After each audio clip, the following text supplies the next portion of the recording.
یہ بتلائیے کہ روزے کی حالت میں اپنی بیوی کے پاس جانا منع ہے تو غیر محرم کو دیکھنا جائز ہے؟ ہمارے ٹی وی پہ میں نے پہلے بھی کہا تھا کہ ہم ٹھیکیدار اور ذمہ دار نہیں ہیں مذہب کے. یہاں ہمارے آنے سے پہلے بھی کوئی بیٹھا تھا. ہم مریں گے تو یہاں ہم سے بڑے بڑے نیک لوگ بیٹھے ہیں. کوئی بندہ ذمہ دار نہیں ہے. بڑے بڑے کج کلا صاحب جبہ و دستار، بڑے بڑے صاحب بصیرت، آئمہ، فقہاء، علماء، زعماء، نقباء، صوفیاء، اولیاء، غوث، کتب، ابدال، اوتاد، کتب الاقطاب، جانے کون کون آئے، علماء آئے، مفسرین آئے، محدثین آئے، گزر گئے. ہم تو خاک نشین لوگ ہیں، تھوڑا کام کرنے والے، تھوڑی صلاحیت رکھنے والے.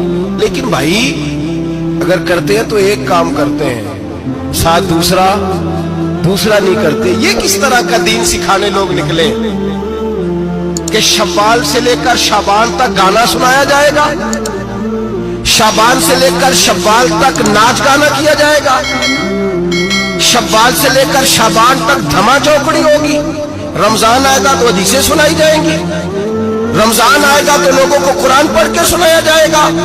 یہ مذہب باج نہیں ہے کہ گویے مذہب سکھائیں گے، ایکٹر مذہب سکھائیں گے. یہ مذہب باج نہیں ہے کہ ایک گلاس کے اندر پہلے شراب پی لو، پھر اسی گلاس میں رمضان آئے تو شہد بانٹنا شروع کر دو. یہ باج نہیں، یہ میرے رسول اللہ کا مذہب ہے. اگر تمہیں شوق ہے دین سیکھنے سکھانے کا، یکم رمضان کو توبہ کرو اور کہو کہ ہم ٹی وی پہ بیٹھ کے حدیثیں سنائیں گے تو سارا سال سنائیں گے.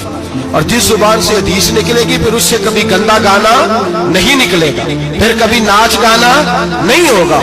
یہ کون سا مذہب ہے جو بیویاں سکھا رہی ہیں؟ یہ کون سا دین ہے جو عورتیں سکھا رہی ہیں؟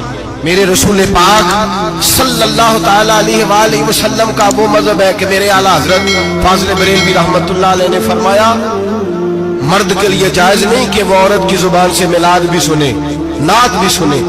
مرد کے لیے جائز نہیں.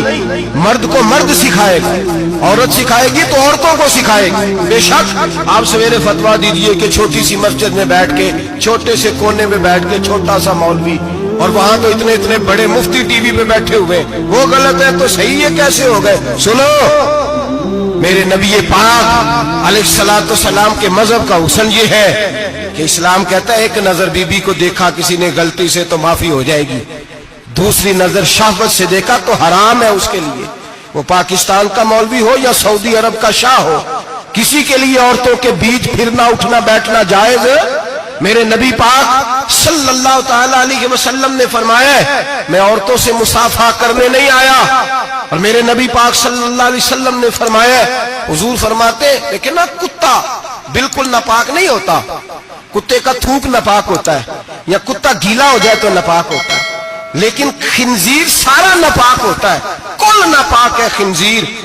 نبی پاک نے فرمایا خنزیر بھی ہو اور گند میں لتھڑا ہوا بھی ہو، پیشاب میں لتھڑا ہوا ہو، گوبر میں لتھڑا ہوا ہو، پخانے اور فضلے میں لتھڑا ہوا خنزیر ہو، اس کا جسم تیرے ساتھ ٹکرا جائے تو اتنا برا نہیں جتنا غیر محرم عورت کا وجود تیرے ساتھ ٹکرا جائے تو برا ہے. اس حد تک میرے نبی پاک صلی اللہ علیہ وسلم اور گنبد کے معاملے میں فتویٰ دینے والے، یا رسول اللہ کہنے پر کفر کا فتویٰ دینے والے اور بڑی بڑی باتیں کرنے والے خاموش کیوں ہو گئے؟ یا ایھا الذین آمنوا لا تتخذوا اليہود والنصارى اولیاء.